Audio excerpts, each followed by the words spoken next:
증여세 같은 경우는 설계만 잘하면 거의 안 낼 수도 있고. 거의 안 낸다는 게 몇십억 낼 수 있는 증여세를 안 낼 수 있는 거예요. 그렇죠. 연말이고 해서 어떤 걸 좀 알려드리면 좋을까 고민을 하다가 가족법인에 대해서 한번 정리해드리면 어떨까. 가족법인은 그 가족 구성원들이 주주가 되는 회사를 말하는 거고, 보통 거의 개인회사 같은 느낌의 조금 확장 버전? 이라고 보시면 될 것 같아요. 그거 하면 절세가 많이 되는 거예요. 많이 되죠. 증여세 같은 경우는 설계만 잘하면 거의 안 낼 수도 있고. 거의 안 낸다는 게 몇십억 낼 수 있는 증여세를 안 낼 수 있는 거예요. 그렇죠. 와. 시간이 조금 필요할 뿐 설계만 잘 해놓으면 이거는 시간이 돈을 벌어다주는 개념이라고 보시면 돼요. 설명 한번 해주십시오. 가족법인에 대해서 제가 말씀드리기 전에 이거를 먼저 말씀드리고 싶은데, 의미가 있는 분은 부동산 자산이 좀 있는 분들, 대신 주택은 안 됩니다.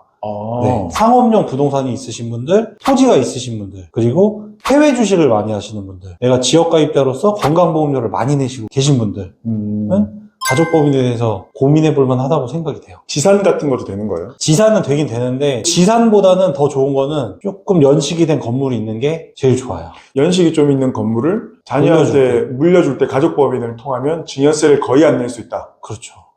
지금 제가 올해 진행했던 걸 하나 예로 들어볼게요. 거기는 이제 그냥 5층짜리 건물이 있는 거였고요. 대지가 200평? 150평 정도 됐던 것 같아요. 그리고 5층짜리 건물. 그리고 임대료가 월에 한 1,500에서 2,000 정도 나오는 건물이었습니다. 꽤 괜찮은 자리에 있었어요. 네. 기준시가는 한 60억 정도 됐고, 시세는 100억 정도인 건물이 있었습니다. 근데 요거를 만약에 그냥 준다. 그냥 증여하면 거의 한 반 나와요. 뭐 요즘에는 기준시가로도 상업용은 증여하기 어려우니까 네. 감정 분명히 받겠죠? 세무서에서? 그렇죠. 받으면 뭐 적어도 40억은 나오죠, 이거는. 최소 40억은 네, 나오죠. 그냥 뭐 통박으로만 와. 계산해도. 네. 근데 그거를 증여세 없이 줄 수 있다고요? 설계가 가능해요. 와. 일부는 내야 될 수 있지만 네. 거의 안 나오게 가능해요.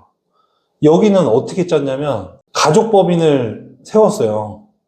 뭐 주 가족이라고 해볼게요, 그냥. 네. 이거를 해서 이분은 이제 자녀가 2분 있었습니다. 주 가족을 해서 큰 아이한테 40%, 작은 아이에게 40%, 본인 20%, 그리고 이제 대표자는 본인이 하셨죠. 뭐 서류도 꾸미고 하셔야 되니까. 네. 이렇게 해서 이 주 가족의 이 토지만 판매합니다. 가격은 기준시가로. 양도. 네. 그러면 양도 자금의 원천은 어디서 나오냐? 담보대출을 받으시거나 아니면 본인이 가지고 있는 현금을 가수금 형식으로 빌려주셔도 됩니다. 담보대출은 뭘 담보로? 토지요. 토지를 매매로 사올 거니까. 담보대출은 가능하죠. 그리고 할부로도 거래 자체는 유효합니다. 뭐 20년까지, 뭐 30년까지 되니까 네. 명예를 넘기는 것 자체는 어렵지 않아요. 네. 근데 여기서 일단 한번 취득세는 나옵니다. 근데 이건 어쩔 수 없어요. 그건 뭐 증여로 해도 나오는 거니까요. 무조건 나오는 거니까. 토지를 가족이 샀죠? 네. 그러면 이제 이 땅이 건물이 올라가 있잖아요. 네. 그럼 이 건물 주인인 아버지한테 이 법인이 임대료를 매달 받습니다. 토지 사용료죠, 정확히 말하면. 그렇죠. 그래서 이걸 받으면 이 법인에는 돈이 쌓이겠죠. 네. 그럼 이 돈으로 갚으시든 매매대금을 정리를 하는 거예요. 그럼 이 행위에서는 물론 요때 토지가 취득가보다 이 기준시가 올라가면 양도세가 한번 나오긴 해요. 네. 근데 이건 어쩔 수 없죠. 그렇죠. 근데 대신 기준시가로 했기 때문에 실제로 파시는 것보다는 훨씬 적게 나올 거예요. 그렇죠. 그래서 요걸 되면은 이 법인에는 계속 자산이 쌓이고 아빠의 자산은 좀 천천히 쌓이겠죠. 그럼 이 자산 자연스럽게 일로 흘러 들어가는 겁니다. 네. 물론 법인세는 나오죠. 와, 여기서. 대박. 네네. 이렇게 하는 방법이 있고, 그러면 나중에 이거 계속 어떻게 할 거냐. 그러면 여기서는 이 건물의 연식이나 개발 계획에 따라 좀 달라지는데, 다시 지으실 계획이 있다. 이런 베스트예요. 왜냐면 이 건물은 그냥 날아가는 거니까. 네. 모아놓은 돈으로 신축하시면 됩니다. PF 일으켜서. 대박. 그러면은 진짜 거의 꽁으로 넘어가는 거죠.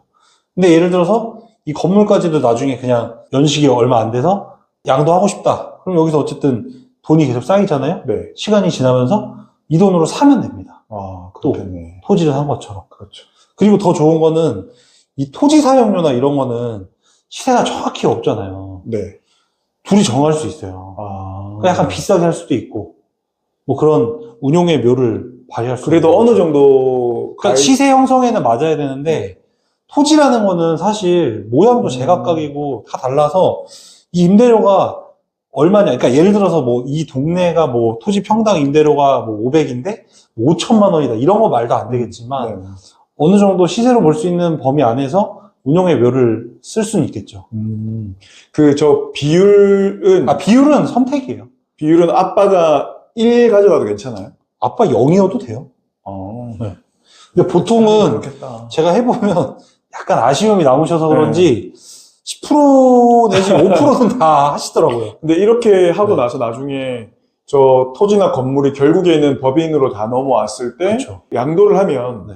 그것도 양도세도 법인세율에 적용을 받는 그렇죠. 거죠. 훨씬 싼 거죠, 그럼 사실. 훨씬 더 싸겠네요. 네.